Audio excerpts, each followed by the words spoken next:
Abra sua Bíblia comigo em 1 Samuel capítulo 17, verso 45. Esse é o ano da expansão. E quando a igreja cresce, as famílias crescem também. Quando a igreja cresce, a sua família também é abençoada. Esse é o ano da expansão e eu quero trazer uma palavra de Deus ao seu coração. 1 Samuel 17, verso 45. Quem achou diz achei. Quem não achou diz espera aí. Está projetado aqui na tela também. O texto diz assim: Davi, porém, disse ao filisteu: você vem contra mim com espada, com lança, com dardos. Eu vou contra você, em nome do Senhor dos Exércitos, o Deus do exército de Israel, a quem você desafiou. Querido, esse é um texto muito conhecido. Essa história fala sobre Davi. Muitos aqui conhecem a história de Davi como ninguém. Você já viu em filmes, novelas, livros, pregações. Você cresceu ouvindo a história desse grande guerreiro, desse grande homem de Deus. E eu quero extrair na história de Davi princípios práticos que você pode aplicar na sua vida para ter um ano extraordinário. A palavra do Senhor diz assim: olha, nem olhos viram, nem ouvidos ouviram aquilo que o Senhor Deus tem preparado para nós. Você pode aumentar a sua expectativa para esse ano, sabe por quê? Porque é Deus que está no controle dele. Se fosse você, eu diria: não tenha expectativas, mas porque quem governa a sua vida é Deus, aumenta a sua expectativa. Você está prestes a viver o melhor ano da sua vida. E o primeiro princípio que eu extraio aqui nessa história de Davi é: não é você que encontra o seu sonho, é o sonho de Deus que encontra você. Se você está anotando, anote aí no seu celular, anote num bloco de notas, anota aí na sua Bíblia, para você não esquecer. Não é você que encontra o seu sonho, é o sonho de Deus que encontra você.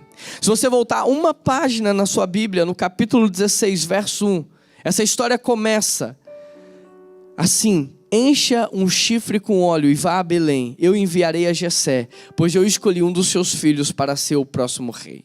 Nesse texto Deus vai falar com o profeta Samuel, e vai falar: Samuel, vou te enviar a casa de Jessé, porque eu escolhi um dos seus filhos para ser o próximo rei de Israel. Só que se você observar, Davi, ele está no pasto. Davi, ele está no campo, ele está pastoreando as ovelhas do seu pai. Presta atenção nesse detalhe. Pelo seu contexto familiar, Davi jamais imaginou que ele seria um rei. Pelo seu contexto familiar, por causa das suas limitações, nem o pai de Davi havia imaginado que dentro da sua casa havia o próximo rei de Israel. Só que mesmo que todas as condições não fossem favoráveis, mesmo que o histórico não ajudasse, mesmo que o contexto não contribuísse, Deus já havia sonhado com Davi reinando, e nada poderia mudar a história que Deus havia sonhado. Mesmo no campo, mesmo isolado dos seus irmãos, mesmo num contexto onde as pessoas não estavam olhando para Davi, ele já estava sendo preparado para viver os melhores anos da sua vida. Davi não precisou buscar uma vaga no LinkedIn.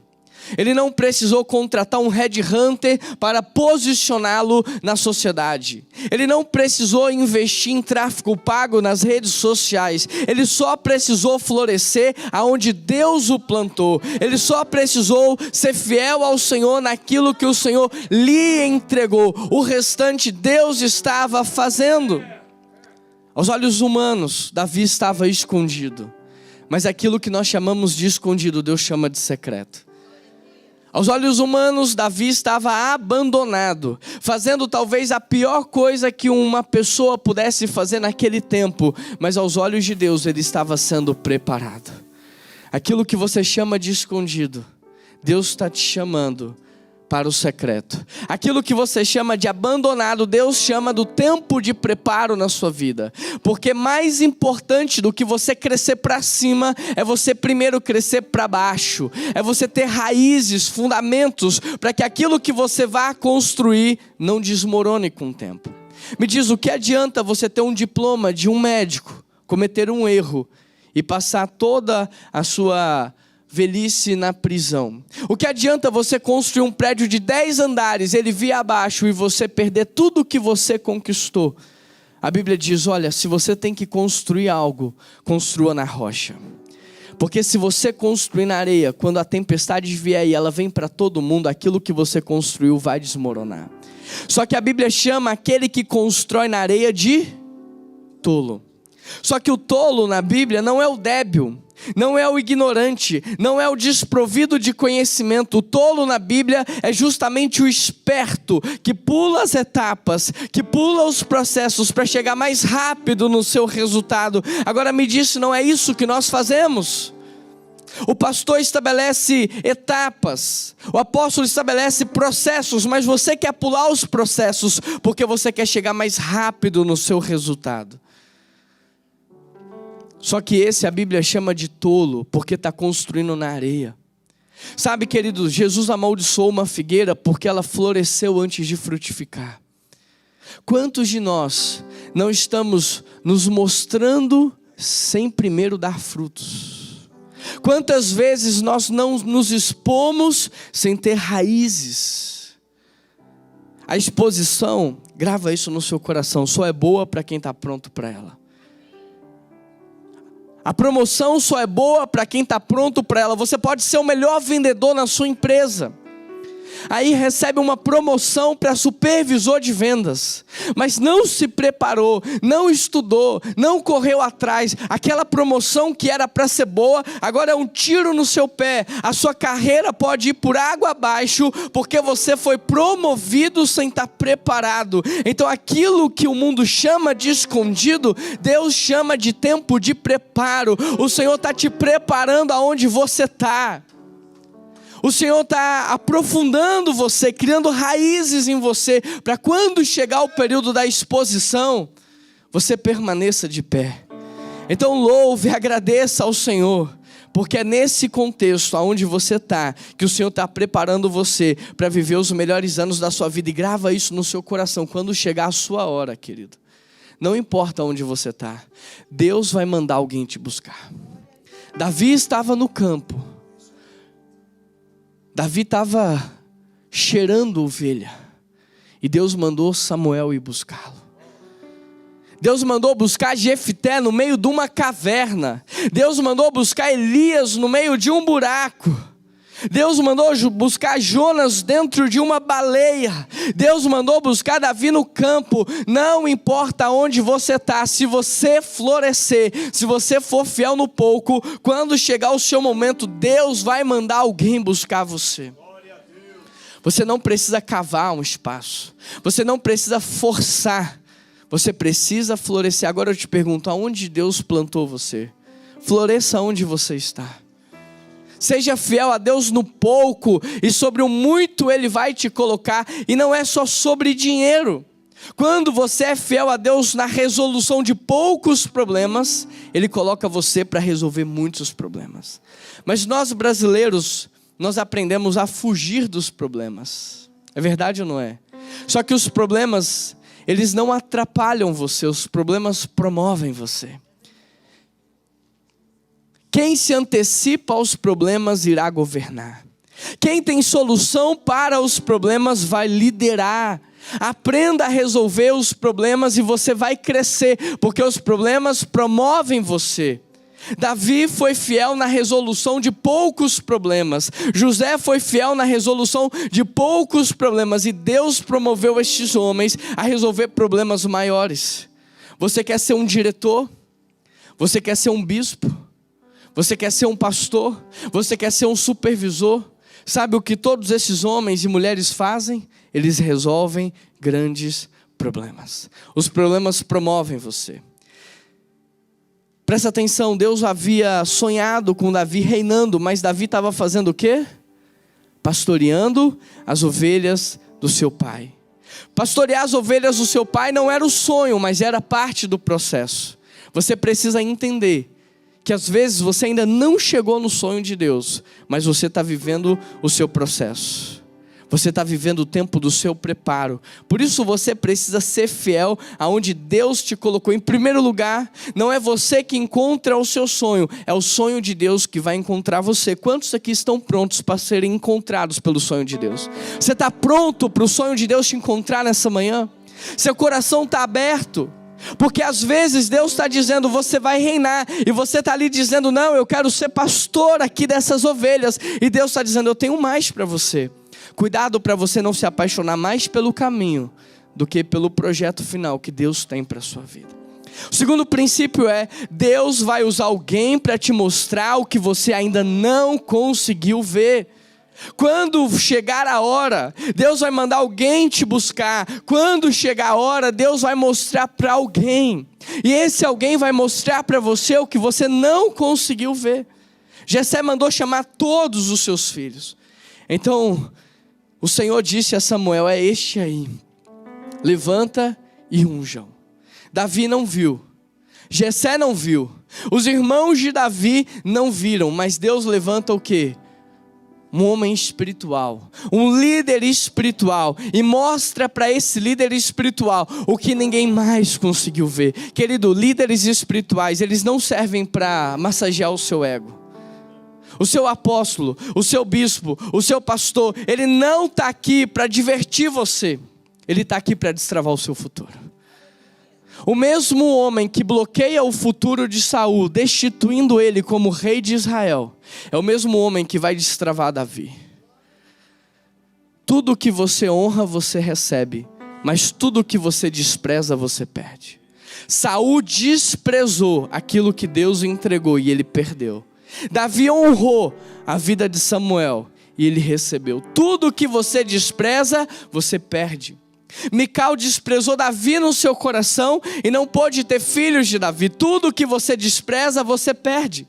Esaú desprezou a primogenitura e perdeu as bênçãos da primogenitura. Mas tudo que você honra, você recebe. Jesus chega na sua terra e ele fala assim, eu não posso fazer aqui o que eu tenho feito em outros lugares, porque eu não fui recebido com honra. Jesus não está falando, eu não tenho o poder para fazer. O que ele está falando é, a honra destrava o que eu quero fazer.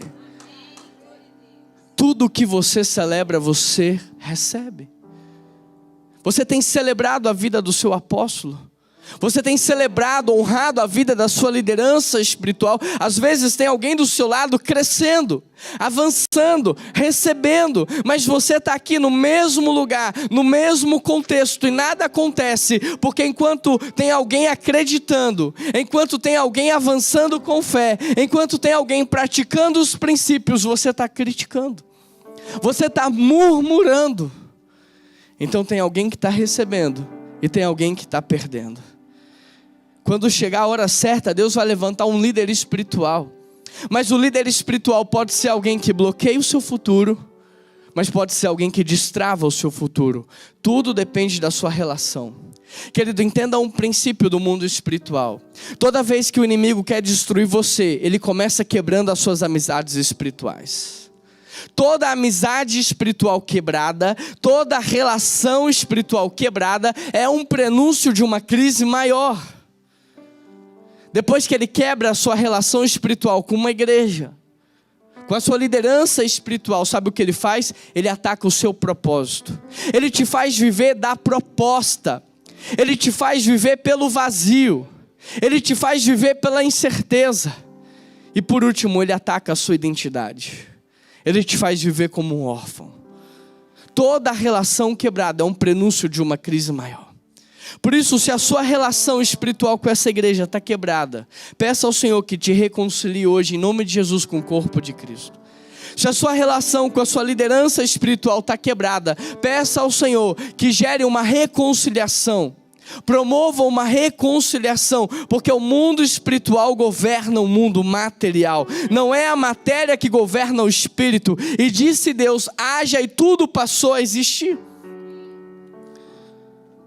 Não é você que encontra o seu sonho, é o sonho de Deus que encontra você. E quando chegar a hora certa, Deus vai levantar alguém para te mostrar o que você ainda não conseguiu ver. Quem está dentro da garrafa não lê o rótulo. Quem está dentro da nuvem não consegue ver o céu azul. Deus nos fez necessitados de relacionamentos, porque o ferro afia o ferro, o homem afia o homem. Nós precisamos das pessoas para enxergarmos aquilo que não conseguimos ver. Você precisa chegar para a sua liderança espiritual e dizer, O que é que Deus está te mostrando em relação ao meu casamento?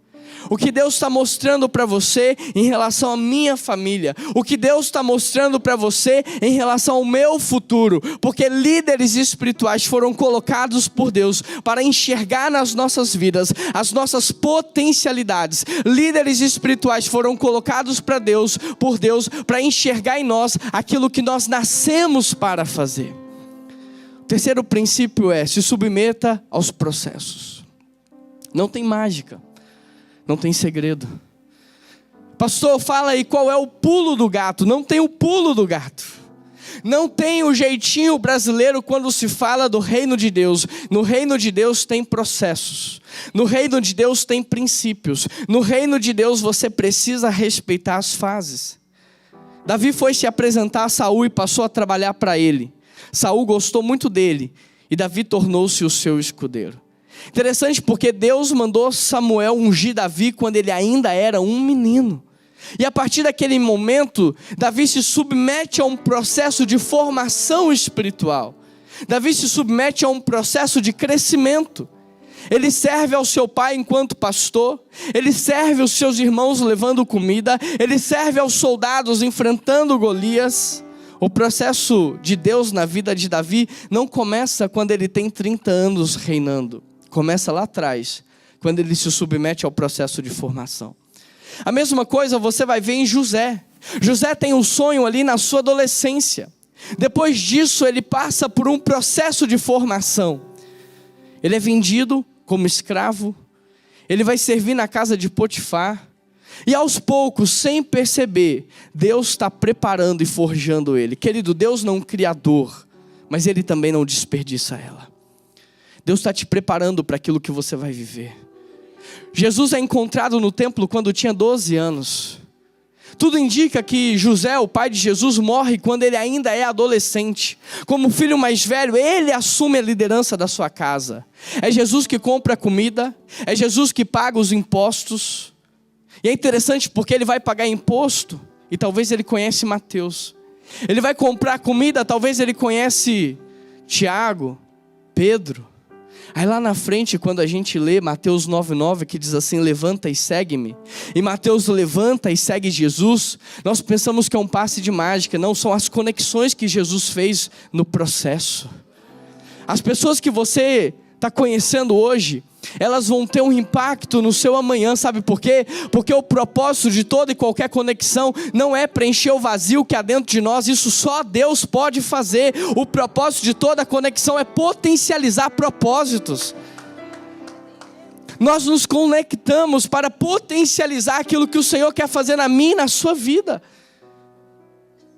Então, com 30 anos, Jesus começa o seu ministério público. A mesma coisa foi com Moisés.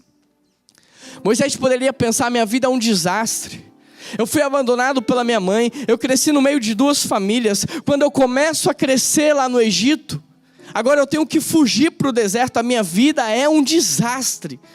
Mas eu e você que conhecemos a história de Moisés, nós sabemos que não.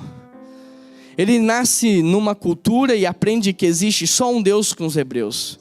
Com os egípcios, ele recebe o melhor treinamento de guerra, a melhor educação que existia naquele tempo, o melhor treinamento de liderança que alguém poderia ter.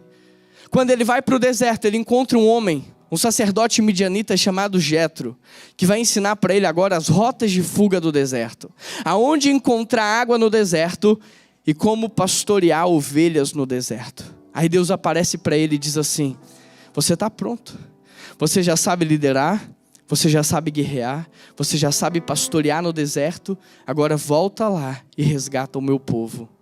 Querido, a prisão para José foi o seu processo. O abandono para Moisés era o seu processo.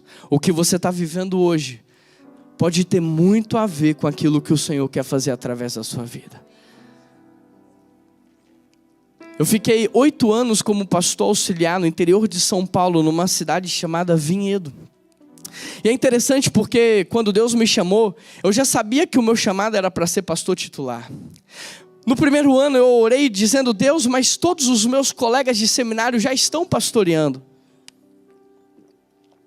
Será que o Senhor se esqueceu de mim? Todos os meus colegas já estão plantando igreja, eu estou aqui como pastor auxiliar. Passou 1, passou 2, passou 3 anos, 4 anos, eu naquela crise, naquele desespero. E aí, Deus, quando será que eu vou pastorear uma igreja? Eu vim pregar aqui em San Diego, na Califórnia. E na volta, passei numa loja da Disney, comprei uma espada do Star Wars para o meu filho. Ele tinha um pouco mais de 1 ano. Sabe aqueles presentes que você não teve, aqueles brinquedos que você não teve, mas agora que você é pai, você quer comprar para o seu filho? E às vezes é mais para você do que para ele? Comprei aquela espada do Star Wars. Ela soltava uma luz toda vez que ela encostava em alguma coisa. Um som. Fui pro hotel, ela não cabia na minha mala. Eu tive que voltar para comprar outra mala para levar aquela espada para casa. Comprei outra mala, levei a espada para casa e cheguei lá doido para dar para o meu filho. E a minha esposa falou assim: amor, o aniversário dele está chegando, por que a gente não espera? E eu falei: meu Deus do céu, aquela ansiedade para entregar, ver o rostinho dele brincando. Tá bom, amor, você tem razão. E fiquei aqueles dias ali contando os minutos, os segundos para entregar a espada para ele. No aniversário dele eu dou a espada para ele. E ele fica feliz da vida, correndo pela casa, brincando com aquela espada. O irmão dele tinha acabado de nascer. E ele entendeu, então, que toda vez que a espada batia em alguma coisa, ela soltava uma luz e um som. E ele começou a bater no irmão dele com aquela espada. Ele estava se divertindo muito, mas o irmão não estava se divertindo nada. Falava: Noah, papai vai guardar essa espada. Tá bom, não vou fazer mais. E daqui a pouco ele ia lá e batia no irmão. Resumo da história: eu guardei aquela espada e essa espada ficou guardada por 2 anos. E ele me pedindo. Chegou num determinado momento que ele falou: pai, me dá a espada. E eu pensei: puxa vida, a espada está paga, está comprada, está aqui, mas está guardada. Eu olhei para ele e falei assim: filho, o papai quer te dar, mas eu não posso te dar porque você não está pronto para receber. Naquela hora o Espírito Santo falou: Juan, eu já tenho a igreja que você vai pastorear, mas eu não posso te dar porque você não está pronto para receber. Naquele dia eu comecei a orar dizendo: Deus, me prepara então para ser o pastor que o Senhor sonhou.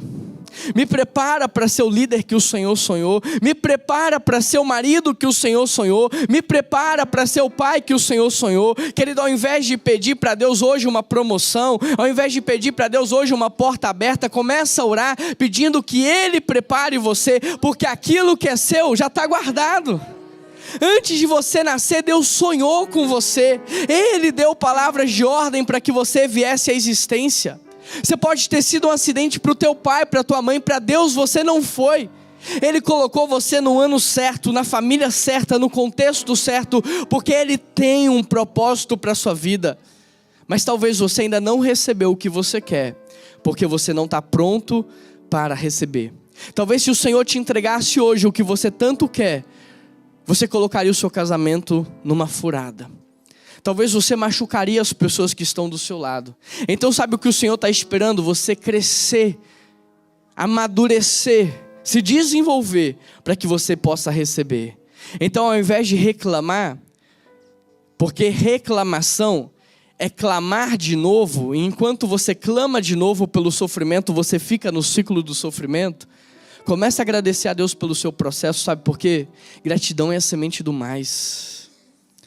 Reclamação é intercessão demoníaca, é louvor ao diabo, mas gratidão é a semente do mais. Naquele dia 10 leprosos foram sarados. E a lepra naquele tempo era a pior coisa que alguém poderia ter. Ela roubava a dignidade, roubava a vida da pessoa, roubava o social. Quando uma pessoa era curada da lepra, é como se ela tivesse recebido tudo. Ela poderia voltar a se relacionar, ter amizade, trabalhar. É como se ela tivesse recebido tudo. Aquele dia 10 leprosos foram sarados. Eles tinham recebido tudo o que eles poderiam sonhar. Mas você conhece a história. Quantos voltaram para agradecer? 1. Aquele que agradeceu, ele não tinha mais nada que ele poderia pedir. Ele já tinha recebido tudo. Mas você conhece o texto e você sabe que ele recebeu a cura espiritual. Gratidão é a semente do mais. Quanto mais você agradece, mais você recebe. Eu tenho uma equipe de 22 pessoas que trabalham comigo. Sabe quais são as pessoas que eu mais gosto de fazer coisas para elas? Os mais gratos. Estou voltando para o Brasil com uma mala cheia de presentes para minha equipe.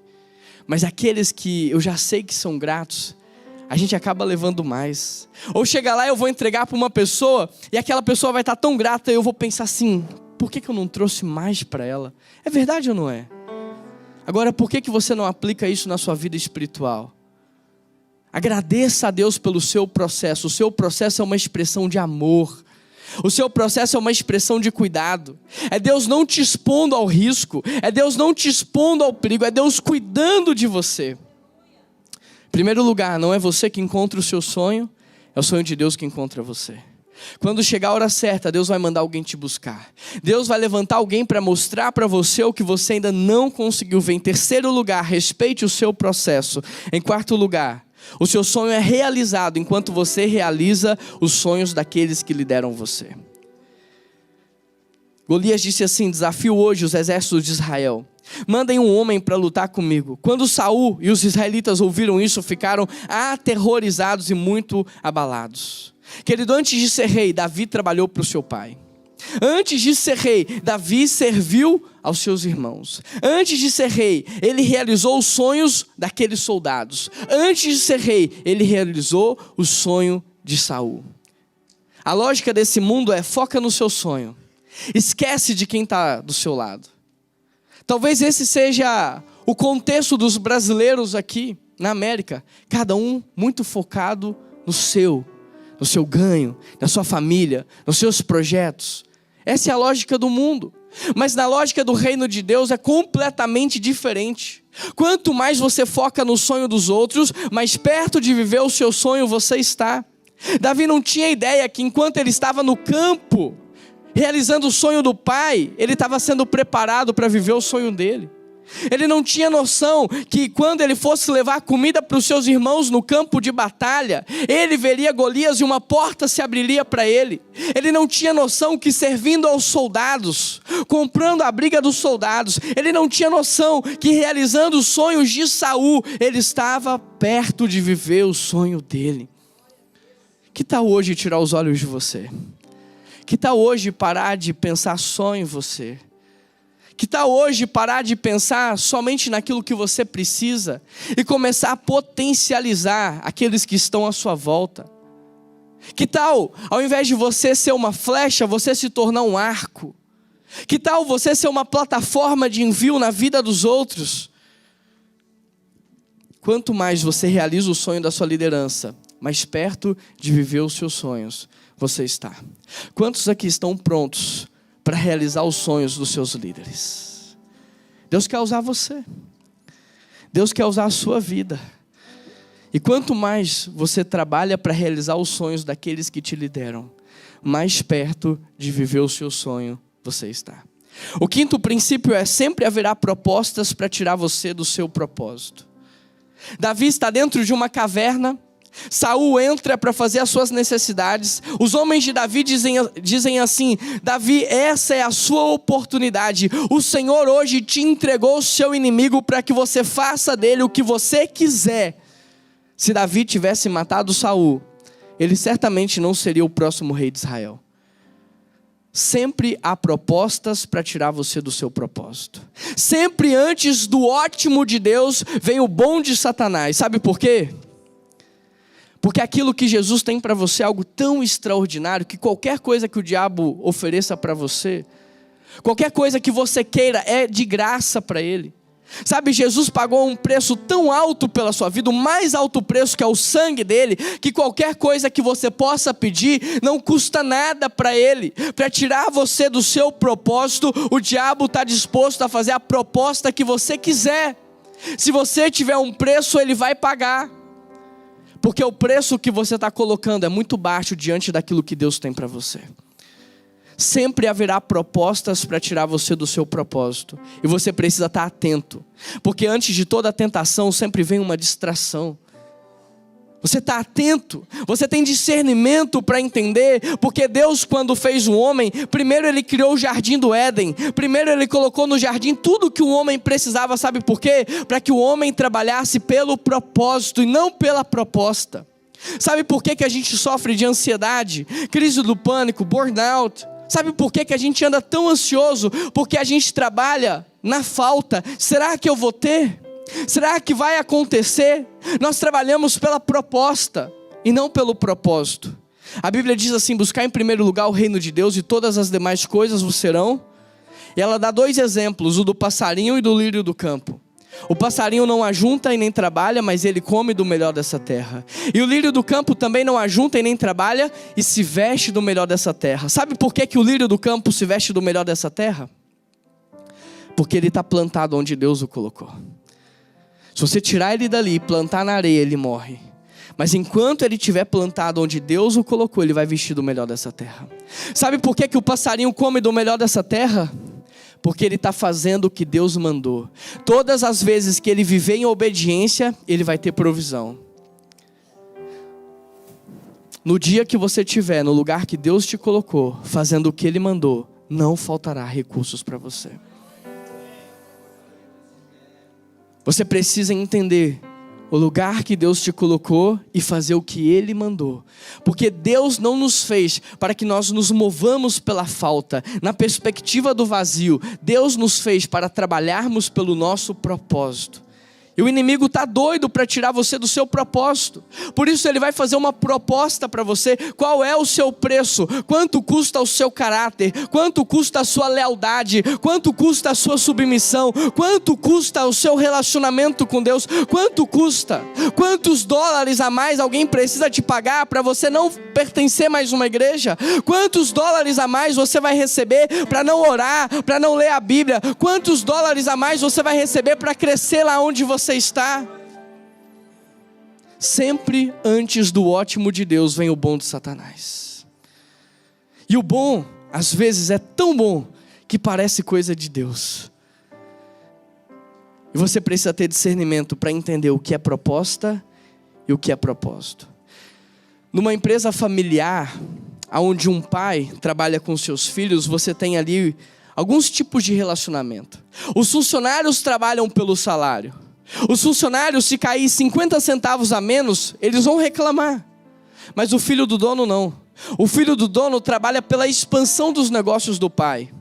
Porque se o pai tem 10 casas, ele desfruta das 10. Se o pai tem uma lancha, ele usa a lancha. Se o pai tem um sítio, tem uma casa na praia, ele desfruta daquilo que o pai tem. Então o filho do dono não trabalha pelo salário, mas pela expansão dos negócios do pai. Hoje, eu e você, nós trabalhamos pelo salário ou pela expansão do reino de Deus? Nosso Deus é dono do ouro e da prata. Nosso Deus é dono de todas as coisas. Muitas vezes eu e você caminhamos em miséria porque trabalhamos como órfãos e não como filhos. Porque vivemos como órfãos e não como filhos de Deus. Se você for fiel no pouco, Deus te colocará sobre o muito. Às vezes o Senhor retém algo na sua vida, não é para você sofrer, mas é para que você não possa destruir a sua casa, destruir a sua família. Mas se você aprende a ser fiel aonde você está, com aquilo que Ele te deu, Ele pode confiar muito mais a você. Na parábola dos 10 talentos, Jesus ele entrega talentos a cada um conforme a sua capacidade de administrar. E quando ele volta, ele pede uma prestação de contas. Interessante, porque se eu te entregar o meu celular e falar assim, olha, daqui um mês eu volto e você me entrega. E se você me entregar da mesma forma que eu te dei, você é fiel ou infiel? Fiel ou infiel? Fiel. Mas no reino de Deus isso não é fidelidade. Jesus entregou um talento, mas aquele que devolveu um talento, ele disse assim, servo infiel. Querido, aquilo que Deus te deu é para você multiplicar. Sexto lugar, quando você chegar lá, nesse lugar que Deus sonhou, não se esqueça de quem te colocou lá e de quem te mantém lá. 2 Samuel 12:1. O Senhor enviou a Davi o profeta Natã. Natã fala com ele, eu, o Senhor, te ungi como rei de Israel. Eu, o Senhor, te livrei das mãos de Saul. Deus continua falando, olha Davi, por que você desprezou a minha palavra? Nós temos a tendência de quando chegamos no lugar da promessa, de nos esquecermos de quem nos colocou lá. Quantos anos você não sonhou para estar nessa terra? Quanto tempo você não passou sonhando, planejando para estar aqui? E hoje que você está, você às vezes não honra quem te trouxe a esse lugar. Cuidado para você não se esquecer. Cuidado para você não pensar que foi você, o seu braço, a sua força, a sua inteligência, a sua capacidade. Querido, quem é que deu palavras de ordem para que você acordasse? Quem é que te chamou à vida? Quem é que te deu inteligência? Quem é que te deu criatividade? Quem é que abriu portas para você? Quem é que te conectou com as pessoas? Quem é que está governando a sua vida? Cuidado para você não se esquecer de quem te trouxe até aqui. Você precisa honrar quem te trouxe até aqui. Provérbios diz assim: honre ao Senhor com os teus bens, e os teus celeiros serão fartos, e os teus barris transbordarão. Por causa da nossa cultura ocidental, nós não entendemos celeiros fartos e barris transbordando. Mas quem trabalha com agricultura entende a linguagem do texto. Celeiro farto, provisão para o presente. Você entra, pega o trigo e faz o pão. Barril transbordando, provisão para o futuro. Porque a uva estraga, mas se transforma em suco, transforma em vinho, você tem moeda de troca para o futuro. Quem honra o Senhor tem provisão para o presente e para o futuro. Cuidado para você não desprezar quem te trouxe até aqui. Você precisa honrar. E não só o teu Deus, o teu Criador, o Senhor e Salvador da sua vida, mas também as pessoas que potencializaram você, para que você pudesse acessar os lugares que você está. Nós temos a tendência de honrar para abrir portas. E quando nós acessamos as portas, quando elas estão abertas e nós sentamos à mesa, nós paramos de honrar. Mas a honra não só abre portas, a honra te mantém na mesa. Quando você perde a honra, você é retirado daquele lugar. Ninguém chega a lugar nenhum sozinho. Ninguém constrói nada grande sozinho. Ninguém faz nada sozinho. Quem são as pessoas que estão por trás de você, te incentivando, te encorajando, te impulsionando, te apresentando a outras pessoas? Você precisa honrar. Cuidado para você não se esquecer de quem te colocou onde você está. Para a gente fechar, em primeiro lugar, não é você que encontra o seu sonho, é o sonho de Deus que encontra você. Quando você estiver pronto, Deus vai levantar alguém para revelar para você o que você ainda não conseguiu ver.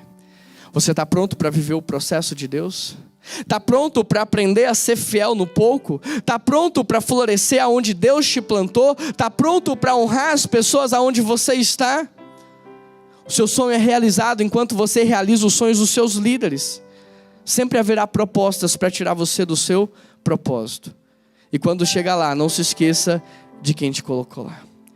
Para terminar, eu quero contar uma história da Copa do Mundo de 1986. Eu nasci em 90, mas essa história é tão conhecida e tão impactante que eu guardo ela no meu coração. Em 1986, o técnico era Tele Santana. E o Brasil estava jogando um jogo muito difícil. Muito difícil. No primeiro tempo ali, o Brasil estava perdendo.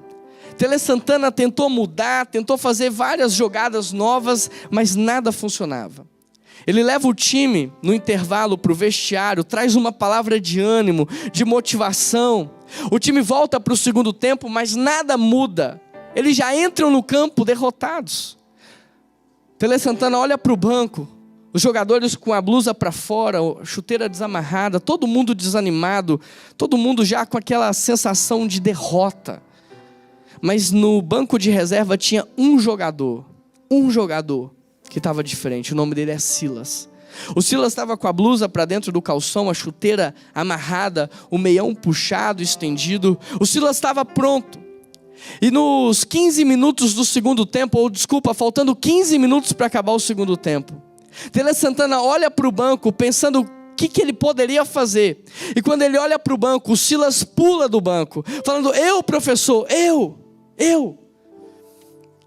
E aí o Tele Santana olha para ele e fala assim: então vai lá, filho, vai lá e mostra o que você veio fazer aqui. E o Silas conta que foi assim que ele vestiu pela primeira vez a camisa da seleção brasileira.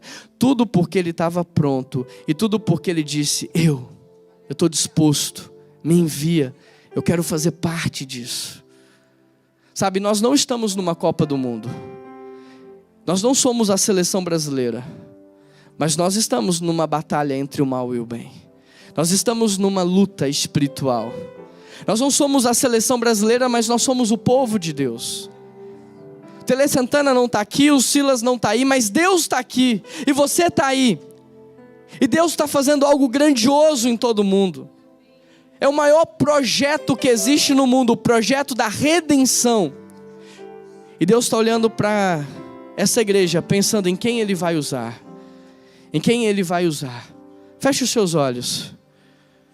Se você é como Silas, que está disposto, se você não quer ficar de fora do que Deus está fazendo aqui na América, se você não quer ficar de fora desse projeto de expansão da Lifehouse, se você não quer ficar de fora desse projeto de plantação de igrejas nos países, se você não quer ficar de fora desse grande avivamento que Deus está trazendo através da vida dos brasileiros, é só você nessa manhã falar: eu, professor, eis-me aqui, Senhor. Eu não quero ficar de fora disso, usa a minha vida. Feche os seus olhos. E se você está disposto a viver o novo, se você está disposto a viver esse tempo de expansão, eu quero convidar você a ficar de pé. Eu quero terminar esse culto orando pela sua vida. Pai, nós estamos aqui como filhos, como teu povo, como tua noiva, como tua família, dizendo para o Senhor: não nos deixe de fora daquilo que o Senhor está fazendo nessa nação. Não nos deixe de fora daquilo que o Senhor está fazendo nas nações. Nós queremos fazer parte. Eis-nos aqui, Pai, nos capacita, nos prepara, nos forja e nos envia para viver os melhores anos das nossas vidas, ó Pai. Eu quero pedir ao Senhor que possa levantar esse povo em cada lugar aonde eles estão, nos seus bairros, nos seus empregos, nas suas carreiras, que eles possam ser luz, que eles possam ter influência, autoridade e poder para governar, para fazer a diferença, Pai, para inspirar e para testemunhar daquilo que o Senhor é.